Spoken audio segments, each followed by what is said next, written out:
ਲਾਡਲੀ ਭਾਗ 130। ਇਸ ਕਹਾਣੀ ਨੂੰ ਸਮਝਣ ਲਈ ਕਹਾਣੀ ਦੇ ਪਿਛਲੇ ਭਾਗ ਜ਼ਰੂਰ ਪੜ੍ਹਨਾ ਤੇ ਸੁਣਨਾ ਜੀ। ਸ਼ੁਰੂ ਕਰਦੇ ਹਾਂ ਅਸੀਂ ਅੱਜ ਦਾ ਭਾਗ। ਗੁੱਡੀ ਤੇ ਤਜਿੰਦਰ ਅੰਦਰ ਕਮਰੇ ਵਿੱਚ ਬੈਠੇ ਸਨ ਕਿ ਬਾਹਰੋਂ ਕਿਸੇ ਕੁੜੀ ਦੀ ਆਵਾਜ਼ ਆਈ। ਬਾਪੂ ਜੀ ਘਰੀ ਹੋ? ਬਾਪੂ ਜੀ ਉੱਠ ਕੇ ਗਾਹਾਂ ਨੂੰ ਹੋ ਤੁਰੇ ਤੇ ਬੋਲੇ, ਆ ਜਾ ਮਲ, ਆ ਬੈਠ। ਤੂੰ ਵੀ ਬੈਠ ਬਲਕਾਰ। ਗੁੱਡੀ ਦੇ ਕੰਨਾਂ 'ਚ ਆਵਾਜ਼ ਪੈਣ ਤੇ ਗੁੱਡੀ ਉੱਠ ਕੇ ਬਾਹਰ ਨੂੰ ਆ ਗਈ। ਕੁਰਸੀ ਤੇ ਬੈਠੀ ਕੁੜੀ ਵੱਲ ਵੇਖੀ ਗਈ, ਜਿਹਨੇ ਮੂੰਹ ਹੇਠਾਂ ਕੀਤਾ ਹੋਇਆ ਸੀ। ਸਾਦਾ ਜਿਹਾ ਸਲਵਾਰ ਸੂਟ ਤੇ ਸਿਰ ਤੇ ਲਈ ਚੁੰਨੀ ਨਾਲ ਗੁੱਡੀ ਨੂੰ ਸਹੀ ਤਰ੍ਹਾਂ ਮੂੰਹ ਦਿਖਿਆ ਨਹੀਂ। ਗੁੱਡੀ ਅੱਖਾਂ 'ਚ ਹੰਝੂ ਭਰ ਕੇ ਬੋਲੀ, ਪ੍ਰੀਤੀ, ਪ੍ਰੀਤੀ। ਉਹਨੇ ਮੂੰਹ ਉੱਪਰ ਕੀਤਾ ਤੇ ਉੱਠ ਕੇ ਖਲੋ ਗਈ। ਗੁੱਡੀ ਅੱਗੇ ਵੱਲ ਵਧੀ, ਗਲੇ ਲਾਉਣ ਨੂੰ। ਕੁੜੀ ਨੇ ਹੱਥ ਜੋੜ ਦਿੱਤੇ। ਗੁੱਡੀ ਫੇਰ ਬੋਲੀ, ਪ੍ਰੀਤੀ, ਪ੍ਰੀਤੀ। ਗੁੱਡੀ ਨੇ ਬੇਸ਼ੱਕ ਚਿਰਾਂ ਮਗਰੋਂ ਵੇਖਿਆ, ਪਰ ਸਮਝ ਗਈ ਤੇ ਮਹਿਸੂਸ ਵੀ ਹੋ ਗਿਆ ਕਿ ਪ੍ਰੀਤੀ ਆ। ਪਰ ਪ੍ਰੀਤੀ ਖਲੋਤੀ ਰਹੀ। ਗੁੱਡੀ ਨੇ ਘੁੱਟ ਕੇ ਗਲੇ ਲਾਇਆ। ਗੁੱਡੀ ਨੂੰ ਮਹਿਸੂਸ ਹੋਇਆ ਕਿ ਪ੍ਰੀਤੀ ਨੇ ਉਹਨੂੰ ਗਲੇ ਹੀ ਨਹੀਂ ਲਾਇਆ, ਫੜਿਆ ਹੀ ਤੱਕ ਨਹੀਂ ਮਾਂ ਨੂੰ, ਗਲੇ ਮਿਲੀ ਤੱਕ ਨਹੀਂ ਉਹ। ਫਿਰ ਗੁੱਡੀ ਬੋਲੀ, ਪ੍ਰੀਤੀ, ਤੂੰ ਮੈਨੂੰ ਭੁੱਲ ਗਈ ਮੇਰੀ ਧੀ? ਪ੍ਰੀਤੀ ਗੁੱਡੀ ਵੱਲ ਤੇ ਗੁੱਡੀ ਪ੍ਰੀਤੀ ਦੀਆਂ ਗੱਲਾਂ ਤੇ ਹੱਥ ਲਾ ਕੇ ਹੰਝੂਆਂ ਨਾਲ ਭਰੀਆਂ ਅੱਖਾਂ ਨਾਲ ਵੇਖੀ ਗਈ। ਪ੍ਰੀਤੀ ਨੇ ਜਿਵੇਂ ਹੰਝੂ ਰੋਕ ਰੱਖੇ ਸਨ, ਜਾਂ ਸੁੱਕ ਗਏ ਸਨ ਜਾਂ ਮੁੱਕ ਗਏ ਸਨ। ਕੀ ਸੀ, ਬਸ ਪ੍ਰੀਤੀ ਵੇਖੀ ਗਈ। ਫਿਰ ਗੁੱਡੀ ਨੇ ਉਹਦੀਆਂ ਗੱਲਾਂ ਤੋਂ ਹੱਥ ਪਿੱਛੇ ਕੀਤਾ ਤਾਂ ਪ੍ਰੀਤੀ ਨੇ ਮਾਂ ਦੇ ਹੱਥ ਤੇ ਹੱਥ ਧਰਿਆ ਤੇ ਕੁੱਟ ਕੇ ਗਲੇ ਮਿਲੀ। ਗੁੱਡੀ ਨੇ ਸਿਰ ਪਲੋਸਿਆ, ਪਿਆਰ ਦਿੱਤਾ, ਮੱਥਾ ਚੁੰਮਿਆ ਪ੍ਰੀਤੀ ਦਾ। ਫਿਰ ਤਜਿੰਦਰ ਨੂੰ ਹਾਕ ਮਾਰਨ ਲੱਗੀ। ਤਜਿੰਦਰ ਬਾਰੀ ਵਿੱਚੋਂ ਵੇਖ ਰਿਹਾ ਸੀ, ਪਰ ਬਾਹਰ ਨਹੀਂ ਆਇਆ। ਫਿਰ ਬਾਪੂ ਜੀ ਬੁਲਾ ਕੇ ਲਿਆਏ ਤੇ ਬੋਲੇ, ਪ੍ਰੀਤੀ ਮੱਲ।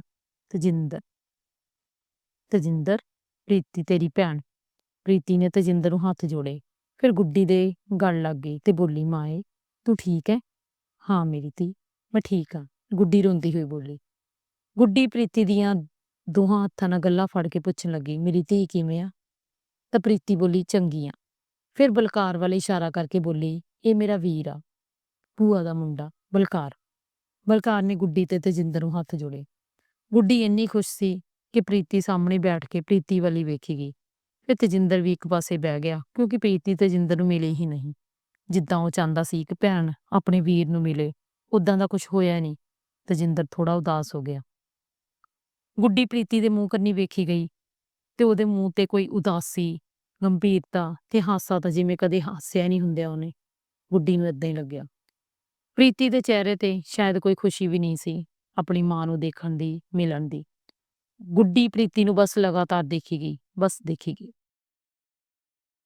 ਪ੍ਰੀਤੀ ਗੁੱਡੀ ਵੱਲ ਵੇਖ ਕੇ ਉਹਨੂੰ ਨਜ਼ਰਅੰਦਾਜ਼ ਕਰ ਦੇਵੇ। ਫਿਰ ਬਾਪੂ ਜੀ ਨੂੰ ਬੋਲੀ, ਬਾਪੂ ਜੀ ਮੇਰਾ ਸਮਾਨ ਲਿਆ ਦਿੱਤਾ ਤੁਸੀਂ?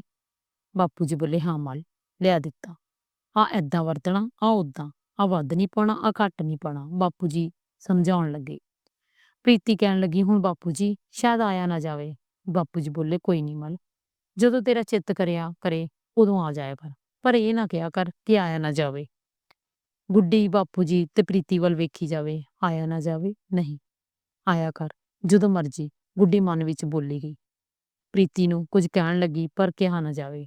ਫਿਰ ਅੱਖਾਂ ਭਰੀਆਂ ਨਾਲ ਦੇਖਦੀ ਹੋਈ ਉਹਨੂੰ ਅੰਦਰ ਕਮਰੇ ਵਿੱਚ ਚਲੀ ਗਈ। ਸ਼ਾਇਦ ਜੋ ਸੋਚਿਆ ਸੀ ਪ੍ਰੀਤੀ ਲਈ ਉਵੇਂ ਹੋਇਆ ਹੀ ਨਹੀਂ। ਸੋਚਦੀ ਸੀ ਪ੍ਰੀਤੀ ਨੂੰ ਮਿਲੂੰ, ਘੁੱਟ ਕੇ ਗਲੇ ਮਿਲੂੰ, ਪ੍ਰੀਤੀ ਮਾਂ ਕਰਦੀ ਚਿੰਬੜ ਜਾਊ, ਗਲੇ ਲੱਗ ਜਾਊ, ਛੱਡੂਗੀ ਨਹੀਂ। ਪਰ ਪ੍ਰੀਤੀ ਤਾਂ ਬਦਲ ਗਈ। ਸਮੇਂ ਨੇ, ਵਕਤ ਨੇ, ਹਾਲਾਤਾਂ ਨੇ ਪ੍ਰੀਤੀ ਦੇ ਅੰਦਰਲੇ ਮੋਹ ਨੂੰ ਮਾਰ ਦਿੱਤਾ। ਗੁੱਡੀ ਸੋਚਾਂ 'ਚ ਗੁੰਮ ਸੀ। ਫਿਰ ਤਜਿੰਦਰ ਵੀ ਅੰਦਰ ਆ ਗਿਆ। ਦੋਹੇ ਮਾਂ ਪੁੱਤ ਉਦਾਸ ਜੇ ਬਹਿ ਗਏ।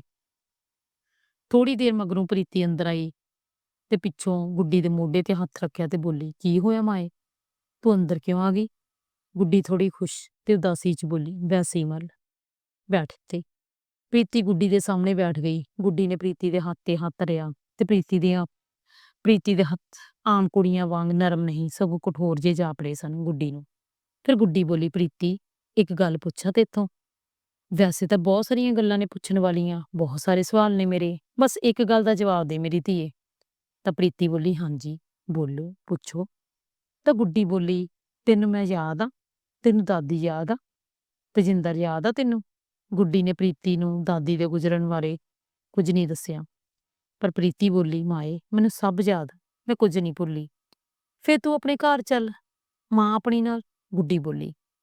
ਤਾਂ ਪ੍ਰੀਤੀ ਹੱਸ ਕੇ ਬੋਲੀ, ਮਾਏ ਧੀਆਂ ਦਾ ਕਿਹੜਾ ਘਰ ਹੁੰਦਾ, ਨਾਲੇ ਮੈਂ ਤਾਂ ਉਹ ਭਾਗਣ ਆ ਜਿਹਨੂੰ ਅੱਜ ਤੱਕ ਪਤਾ ਹੀ ਨਹੀਂ ਉਹਦਾ ਘਰ ਕਿਹੜਾ। ਗੁੱਡੀ ਬੋਲੀ, ਨਾ ਨਾ ਮੱਲ, ਤੇਰਾ ਘਰ ਜਿੱਥੇ ਮੈਂ ਤੈਨੂੰ ਨਿੱਕੀ ਜੀ ਨੂੰ ਖੜਾਇਆ, ਲਾਡ ਲਡਾਇਆ। ਪ੍ਰੀਤੀ ਬੋਲੀ, ਮਾਏ ਕਿੰਨੀ ਦੇਰ ਰੱਖ ਲਏਂਗੀ, ਹੋਰ 4 ਦਿਨਾਂ ਨੂੰ ਮੈਂ ਵਿਆਹ ਕੇ ਤੁਰ ਜਾਣਾ, ਫਿਰ ਬੇਗਾਨੀ ਵੱਜਣਾ। ਨਾ ਨਾ ਪ੍ਰੀਤੀ, ਤੂੰ ਬੇਗਾਨੀ ਥੋੜੀ ਐ। ਗੁੱਡੀ ਪ੍ਰੀਤੀ ਦੀਆਂ ਗੱਲਾਂ ਤੇ ਹੱਥ ਧਰ ਕੇ ਬੋਲੀ, ਨਹੀਂ ਮਾਏ ਨਹੀਂ, ਹੁਣ ਨਹੀਂ ਮੈਂ ਆ ਸਕਦੀ।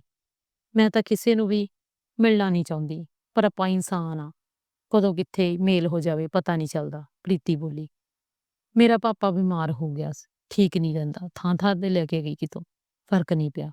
ਫਿਰ ਬਾਪੂ ਜੀ ਕੋਲ ਆਈ, ਮੈਨੂੰ ਵੈਦ ਵੈਦ ਆਖਦੇ ਸੀ। ਪ੍ਰੀਤੀ ਬੋਲੀ, ਬਾਪੂ ਜੀ ਨੇ ਮੈਨੂੰ ਬਾਰ-ਬਾਰ ਕਿਹਾ ਕਿ ਮਾਂ ਨੂੰ ਮਿਲ ਲਾ ਆਪਣੀ ਨੂੰ, ਉਹਨਾਂ ਦੇ ਕਹਿਣ ਤੇ ਮੈਂ ਤੁਹਾਨੂੰ ਮਿਲੀ ਆ। ਪਰ ਸੱਚ ਆਖਾਂ, ਮੈਨੂੰ ਤਾਂ ਭਾਗਣ ਨੂੰ ਇਹ ਵੀ ਨਹੀਂ ਪਤਾ ਮੇਰੀ ਮਾਂ ਕਿਹੜੀ ਆ, ਜਿਹਨੇ ਜਨਮ ਦਿੱਤਾ ਜਾਂ ਜੋ ਲੈ ਕੇ ਗਈ ਸੀ ਪਾਲਣੇ ਨੂੰ, ਪਰ ਆਪ, ਜਾਂ ਫਿਰ ਜਿਹਨੇ ਪਾਲਣ ਪੋਸ਼ਣ ਕੀਤਾ 10 ਸਾਲਾਂ ਤੱਕ, ਜਾਂ ਫਿਰ ਮੇਰੀ ਭੂਆ ਜਿਹੜੀ ਮੈਨੂੰ ਕਹਿੰਦੀ ਆ ਹੁਣ ਮੈਂ ਤੇਰੀ ਮਾਂ।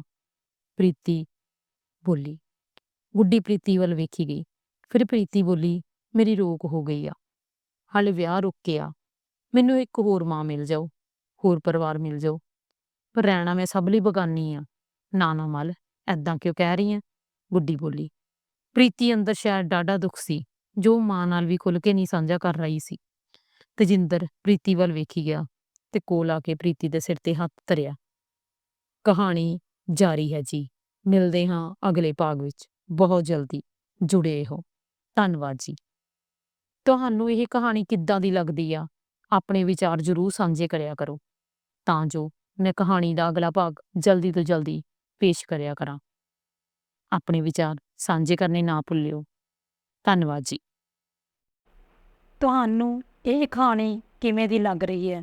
ਆਪਣੇ ਵਿਚਾਰ ਜ਼ਰੂਰ ਸਾਂਝੇ ਕਰਨਾ ਜੀ, ਤਾਂ ਜੋ ਅਗਲਾ ਭਾਗ ਜਲਦੀ ਤੋਂ ਜਲਦੀ ਅਪਲੋਡ ਕੀਤਾ ਜਾਵੇ।